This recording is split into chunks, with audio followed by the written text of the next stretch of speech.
যারা অ্যান্ড্রয়েডের স্মার্টফোন ব্যবহার করেন তাদের সবারই মাঝে মাঝে এই সমস্যাটি দেখা দেয়। যেমন প্লে স্টোর থেকে যদি আপনি কোনো অ্যাপ ইনস্টল করতে যান, পেন্ডিং লেখা আসে। পেন্ডিং লেখা আসার পর এখানে এই চাকাটি ঘুরতেই থাকে এবং পেন্ডিং লেখাটি থাকেই। কোনোভাবে এই পেন্ডিং লেখা দূর করা যায় না। এই পেন্ডিং লেখা আসার কারণে প্লে স্টোর থেকে কোনো অ্যাপও ইনস্টল করা যায় না। যখন আমরা প্লে স্টোর থেকে কোনো অ্যাপ ইনস্টল করতে পারি না, তখন কিন্তু আমাদের অনেক সমস্যা হয়। তাই এই ভিডিওতে আপনাদের সাথে শেয়ার করব এই পেন্ডিং লেখা কিভাবে দূর করবেন এবং এই পেন্ডিং লেখা কি জন্য আসে।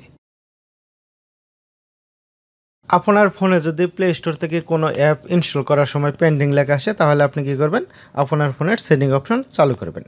সেটিংসে যাওয়ার পর এখানে আপনি খুঁজে বের করবেন আপনার ফোনে যে অ্যাপগুলো ইনস্টল করা আছে সেই অ্যাপগুলো। সেটা খুঁজে পাওয়ার জন্য বিভিন্ন মডেলের ফোনে বিভিন্ন রকম লেখা থাকে।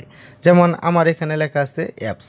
হয়তোবা আপনার ফোনের যে মডেল সেই মডেলের ফোনে লেখা থাকতে পারে ডিফল্ট অ্যাপস, পারমিশন ম্যানেজার বা অ্যাপস ম্যানেজার বা অ্যাপ্লিকেশন অথবা শুধু অ্যাপ্লিকেশন, এই ধরনের লেখা থাকতে পারে। মূল কথা হলো আপনার ফোনে যে অ্যাপগুলো ইনস্টল করা আছে সেই অপশনটা আপনার খুঁজে বের করতে হবে। যেমন অ্যাপস, আমি এখানে একটি ক্লিক করলাম। এখানে ক্লিক করার পর এখানে দেখতে পারবেন আপনার ফোনে যে অ্যাপগুলো ইনস্টল করা আছে সমস্ত অ্যাপগুলো এখানে দেখাবে। এখান থেকে আপনি প্লে স্টোর খুঁজে বের করবেন। যেমন এখানে দেখে এই যে দেখেন play store Google play store, এই অপশনটিতে একটি ক্লিক করবেন। গুগল প্লে স্টোর এখানে একটি ক্লিক করবেন। এখানে ক্লিক করার পর এখানে দেখতে পারবেন স্টোরেজ, এখানে একটি ক্লিক করবেন।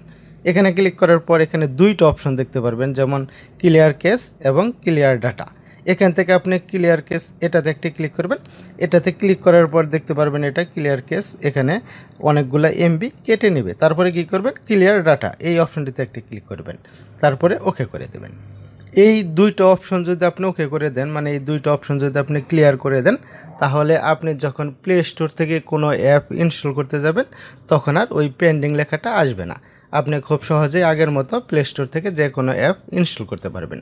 এখন বলি এই সমস্যাটা কী জন্য দেখা দেয়।